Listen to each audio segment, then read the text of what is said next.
देखिए इंडिया का रोल जो है वो डिफाइन होता है उनकी गवर्नमेंट से, सो मेरी ज्यादा एक्सपेक्टेशंस तो नहीं है।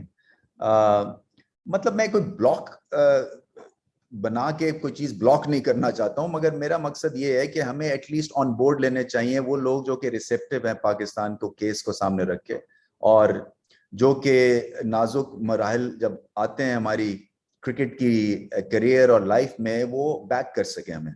क्योंकि वो माइंडसेट एक ही तरह का है, उनके यहाँ भी जो है वो टर्बुलेंस थोड़ी बहुत रहती है, खैर दुनिया में हर जगह टर्बुलेंस है। सो मेरा मकसद ये था। देखिए सबक है ना, मैं यही कहता हूं कि आपको सबक से फिर दोबारा ऐसी सिचुएशन ना हो, तो आपको एक तो प्रीएम्प्ट भी करना चाहिए।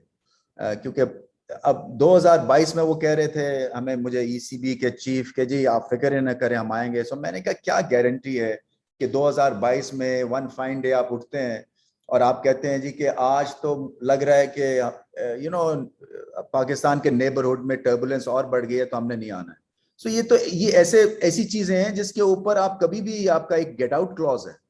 तो ये गेट आउट जो क्लॉज है इसके ऊपर दो तीन तरह से है, या तो इसके ऊपर कोई एक एक फर्म आप चीज करें आईसीसी के ऊपर के ये जो चीजें हैं इस तरह से होंगी जब you visit Asia. Generally bomb blast जो है वो बांग्लादेश में भी हुए हैं, श्रीलंका में आपको सिचुएशन पता है कि क्या है, कुछ कोविड का मामला है, अफगानिस्तान का आपने सिचुएशन देख ली। सो ये इसका मतलब है किसी भी एशियन टीम को घर में क्रिकेट जो है वो मिलनी बड़ी मुश्किल हो गई है, और पाकिस्तान जो है उसने देख लिया, एक्सपीरियंस किया है। सो मेरा तो पॉइंट यही है कि कई चीजें प्रीएम्प्ट हमें करनी पड़ेंगी पहले से, और कई सिचुएशन को थोड़ा सा और आगे जाके फिर आपको क्लैरिटी मिलती है। तो कई दफा जो है ना वो थोड़ा पॉज लेके और कोई डिसीजन ना लेते हुए में क्लैरिटी आ जाती है कई दफा चीजों की। सो अभी मैं समझता हूं, मैं अपने आप से भी ये बात करता रहता हूं कि हम इमोशनली चार्ज्ड अप हैं इस वक्त।